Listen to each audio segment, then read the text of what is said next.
आज हम आपको एक ऐसे इंसान की कहानी सुनाने जा रहे जो कि बहुत बड्ढा सुदखोर था और अल्लाह पाक ने उसके साथ जो किया वो उसे भी ज्यादा खौफनाक था। तो चलो सुनते हैं एक सुदखोर पर अल्लाह का अजाब। बहुत जमाने पहले की बात है जब हमारा हिंदुस्तान और पाकिस्तान एक ही था। पंजाब के एक पुराने गांव में अशरफ दादा का घराना आबाद था। अशरफ दादा उस खानदान के बुजुर्ग थे और देखा जाए तो पड़ोस के सभी घरों में वह सबसे ज्यादा बुजुर्ग थे। हर कोई उनकी बहुत इज्जत करता था। अशरफ दादा को उनके पोते और पोतियों के देखा देखी मोहल्ले के सभी बच्चे उन्हें अशरफ दादा के नाम से ही पुकारा करते थे। जहां पर उनका घर था उसके आसपास में तकरीबन 20 से 25 और मकान थे और उनके सामने खेत थे। उन खेतों के पास में 3-4 पेड़ थे। क्योंकि यह पेड़ आसपास में ही थे इसीलिए उनका साया बहुत घना और सुकून भरा था।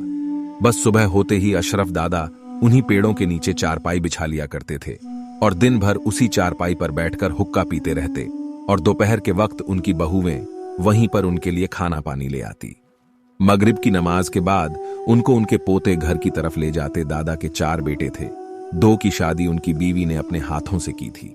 फिर उनकी नेक बीवी का इंतकाल हो गया और बाकी दोनों बेटों की शादियां उनकी दोनों बहुओं ने देखभाल कर करवाई थी। लेकिन अशरफ दादा की कोई बेटी नहीं थी, इसलिए उनकी बहुएं उनका सारा काम करती थीं और अशरफ दादा सारा दिन घर से दूर पेड़ के नीचे बैठे रहते थे। और आते जाते अशरफ दादा को लोग सलाम करते, उनका हालचाल पूछते और फिर चले जाते।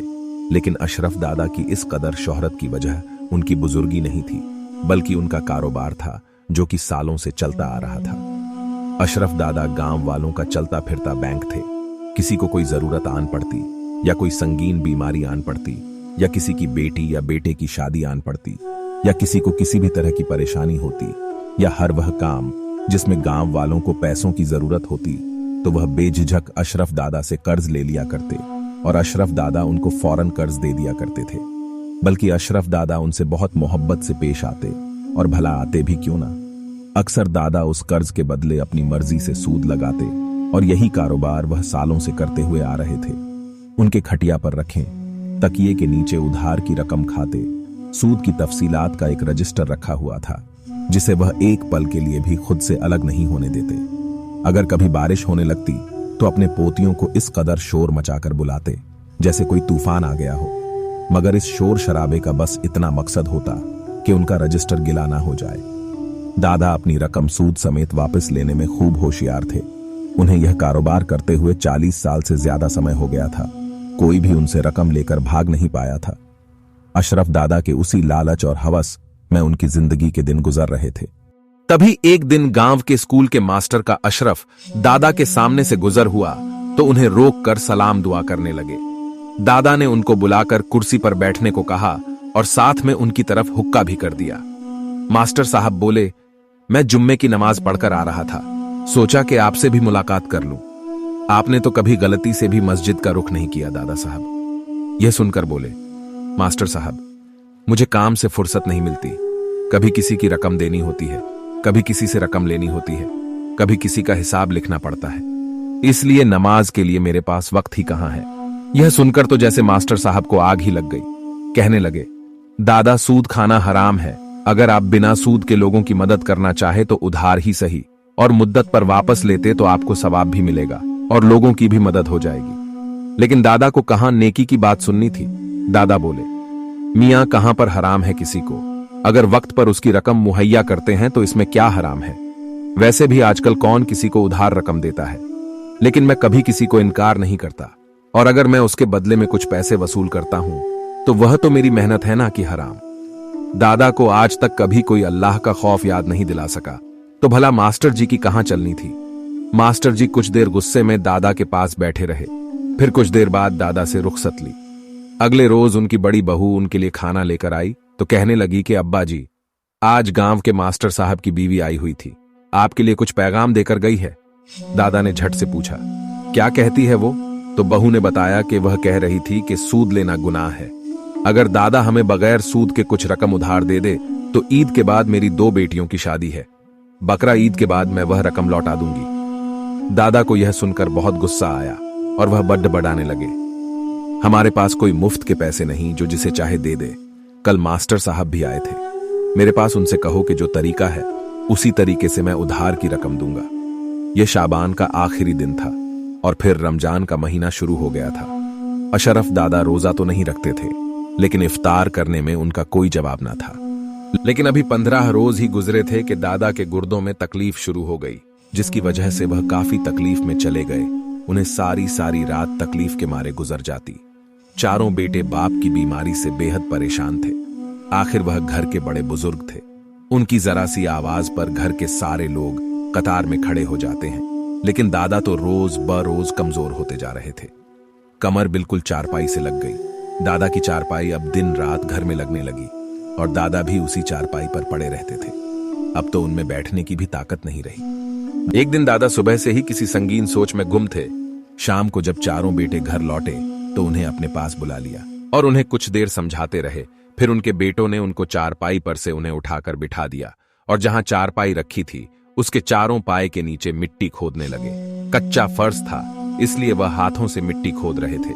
कुछ देर के बाद कमरे में 4 गड्ढे खोद दिए और चारों पाए के नीचे कम से कम 10 फुट गड्ढा कर दिया। उसमें से 6 पोटलियां निकली। जब बेटों ने उन्हें खोला तो उसमें से सोने और चांदी के बेशुमार सिक्के निकले। बेटों की आंखें लालच से चमकने लगीं। वह जल्दी से सारा माल कमरे में हिफाजत से रखाए। अब तो यह रोज का मामूल बन गया। बाप रोजाना घर के किसी न किसी कोने की निशानदेही करता और बेटे उस जगह पर खोज के दबा हुआ खजाना निकाल लेते।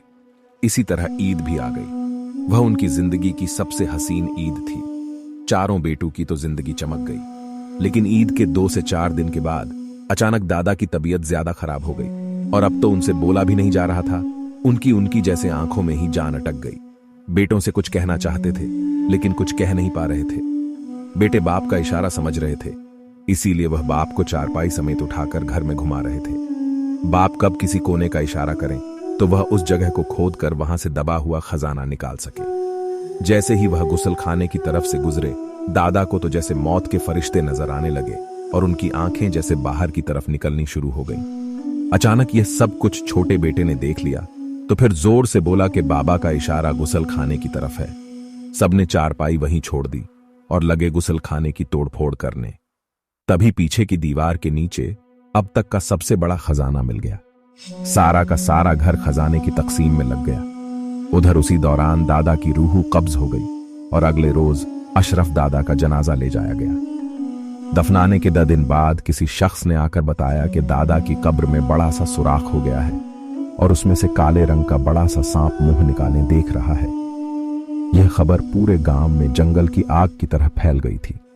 उनके खानदान से लेकर पूरे गांव के लोगों ने इस वाक्य को अपनी आंखों से देखा।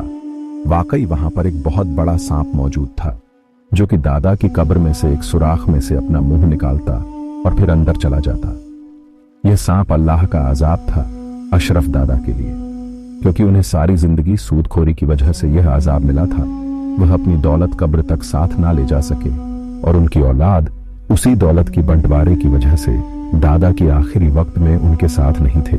अशरफ दादा के इबरतनाक अंजाम से गांव के मौलवी साहब हर जुम्मे में लोगों को खुतबे में सुनाते और उन्हें सूदखोरी जैसी लालच से दूर रहने और बचने को कहते। इस कहानी से हमें यह सबक मिलता है कि सूद हराम है और इस्लाम में उसकी मनाही है और सूद खाने वाले का अंजाम बहुत बुरा होता है। इसलिए मेरे अजीज दोस्तों, अपने माल को पाक कीजिए, सूद से बचिए और अपने खानदान को बचाइए। अगर आपको हमारी यह कहानी अच्छी लगी हो तो इस वीडियो को लाइक और शेयर जरूर करें और हमारे इस हिंदी मोरल स्टोरीज चैनल को सब्सक्राइब जरूर करें, ताकि आने वाली हर वीडियो की नोटिफिकेशन आपको मिलती रहे, ताकि ऐसे सबक आमोज कहानियां आपसे ना छूटे। क्या पता कौन सी कहानी आपके दिल को छू जाए और आपके जिंदगी में नया बदलाव आए। इसीलिए सब्सक्राइब करें और सबकी मदद करते रहे। अल्लाह हाफिज।